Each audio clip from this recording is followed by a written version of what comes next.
Welcome to the Tesla Economist. Please hit the thumbs up and remember to subscribe. You can also follow me on Twitter and talk to me on Patreon. We're hearing unconfirmed reports that Tesla is testing BYD's new Blade LFP batteries. BYD have done a great job with their new LFP batteries in a revolutionary new shape. They also appear to be very safe and durable and can withstand punctures without so much of a puff of smoke, let alone a fire. And yes, as you all know, I'm a strong advocate of LFP batteries, as they obviously the future of batteries for the fastest transition to clean energy that we have today. And yes, before you comment, sodium-ion batteries are promising too, but they're still in early stages. And now, some people are connecting that rumour to another rumour surfacing about the $25,000 compact Tesla, aka the Model 2, and now the Model Q name is also catching on, saying that the prototype has been completed and they will even start trial production this year. Wow, can you believe it? No? Me neither. I mean, let's just use some basic common sense here. There is no factory yet for this car. The last we heard was that Elon had said they'd build a new factory in Shanghai for the Model 2, and it also looked like Tesla had secured some land next to the existing factories for this purpose. This factory will likely be bigger than Giga Texas. If we think the Model Y could sell over 2 million units a year, at perhaps eventually a starting price of around $40,000, well, how many units a year do you think the Model 2 will sell with a starting price of $25,000? The demand is likely over 10 million a year, possibly more, in fact definitely more, if they can be used as robotaxis, and they then become an ROI machine, buy a $25,000 robotaxi and earn $10,000 to $15,000 a year by simply maintaining a car, implying that the Model 2 factory in China would surely have a capacity of at least 5 million units a year. Elon has said in the past there might be a different version for the European market, and then possibly again for the American market, which would make sense, as when you're dealing in numbers of that quantity, the economies of scale have already kicked in so much. Some different variations would have little to no impact on cost savings. I mean, Tesla actually had to make variations to their old Model S for the Chinese market. A lot of Chinese have chauffeurs, due to labour costing significantly less than other markets. And if you can afford a new Model S in China, then you can likely also afford a chauffeur. Well, that means that you spend a lot of the time in the back of the car. So Tesla had to upgrade the rear of the car for the passengers sitting in the back. Okay, so there is no factory ready to make these cars, but what if they start a line in one of their existing Shanghai factories? Which seems to be what is implied. Well, one line might produce something like 10,000 Model 2s a month for Tesla. The pre-orders will likely hit in the region of 5 million alone. That's going to be a lot of unhappy customers having to wait a long time for the Tesla they ordered. It might also put people off buying a Tesla available today if they think they can get a Model 2 sometime soon, which is like an Osborne effect and cannibalizing their existing products, with products they cannot deliver until long into the future. Simply bad business. Tesla are great at business. They don't appear to make these kind of mistakes. In addition to that, we've always had a reveal before we've seen any vehicles enter into production. It's possible Tesla do this to get feedback from the market before they go into mass production. Before the Cybertruck launch, Elon said if people don't like it, then we know how to make a regular pickup truck. But enough people loved it, so it's going into production.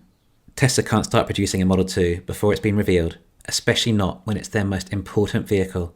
Well, possibly the most important vehicle ever, perhaps arguably against the Model T. Tesla need feedback before they launch. As amazing as they are, they can't beat feedback from millions of fans, and ideas that they can come up with too, before the car enters production. For example, on an earnings call, someone asked if Tesla could add an HVAC into the vault of the Cybertruck. Elon instantly thought that was a good idea.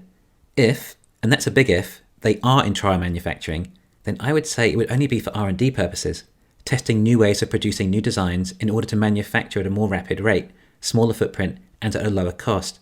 I mean, it is great that Tesla are potentially securing another battery supplier, and BYD's Blade batteries are rumoured to cost around $70 a kilowatt hour. Tesla can use these to expand their standard ranges in China, and possibly deploy some more batteries into energy storage. But there is no way that BYD would come close to the production levels necessary for the Model 2 at this stage. Aside from the actual Model 2 factory required to build these cars, well, there is the little matter of the batteries. As we all know, there is a significant shortage in battery supply for electric vehicles. Now, obviously the Model 2 cannot hit the price point it wants to using 4680 batteries, as they use a nickel cathode. The Model 2 must use an iron cathode, or maybe something even more revolutionary, but either way, it won't be using 4680s, it will be using a different in-house battery that Tesla make.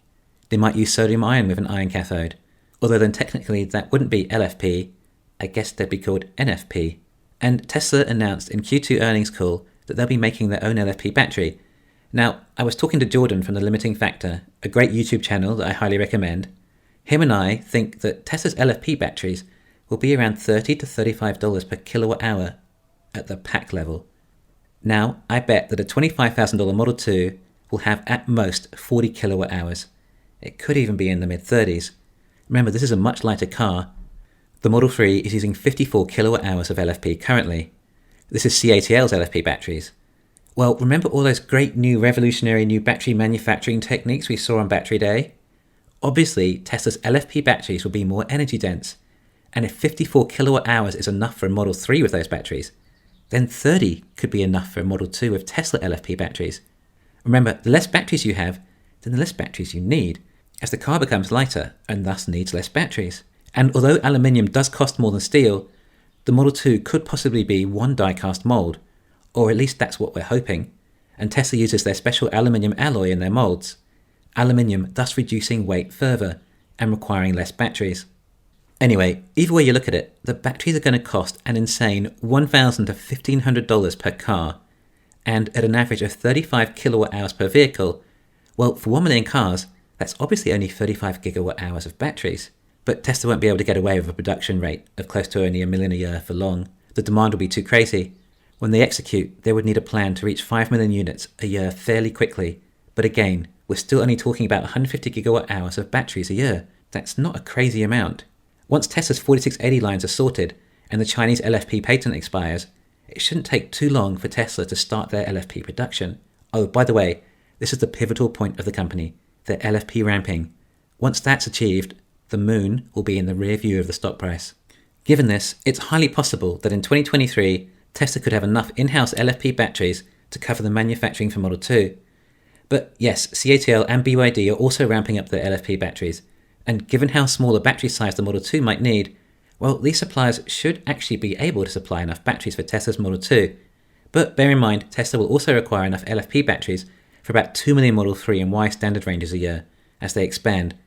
But either way, it is possible Tesla can launch the Model 2 without their own in-house LFP supply. If they do use their other suppliers, well, they could sell the long-range and performance versions first to add to the margin and cover the additional battery cost of using suppliers over their in-house batteries. But they can't launch it without a factory. However, we have seen just how quickly things can get done in China and how fast Tesla built their previous factories, and they've learnt significantly from that too. On the other hand, it's China, and there are tensions between the US and China, which might make Tesla think twice before investing so much there, and possibly decide on not even building their Model 2 factory there in the end.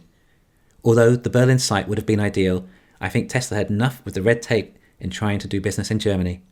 Korea would be another potentially good location. The country has sufficient human capital when it comes to building cars and batteries. Poland was a country hoping to secure the European Gigafactory over Germany initially, but I'm not sure they have the experienced human capital for what is required. Building electric cars requires more advanced skills than an internal combustion car. Car manufacturing in general does require good human capital. This is why a lot are made in developed nations, Japan, US, UK, Germany, France, etc. Although Ford decided to outsource to Mexico. Cheaper is sometimes more expensive. And clearly, judging by Sandy Munro's take on the Mach-E, well, you get what you pay for. We were told to expect a reveal of the Model 2 later this year, so perhaps we still will. Wow, can you imagine the build-up to that event? The world's biggest selling car in history to be revealed. From there, perhaps the factory could be complete by the end of 2022, and maybe we could expect deliveries as early as 2023. Well, although that's not close to the end of this year, it's still only 2 years away. And to be honest, I don't think the reveal will Osborne any of Tesla's existing models. There may be some minor cannibalization, particularly over the Model 3, but Tesla likely sell every Model 3 they make anyway. What it will likely do, though, is deter consumers buying an ICE vehicle, or a Volkswagen ID3 or something, if they know they have to hold on to their existing car a couple of more years until they can get a Model 2. Tesla is one seriously disruptive company. I love it. Thanks for listening. Please hit the thumbs up and subscribe. You can follow me on Twitter and talk to me on Patreon.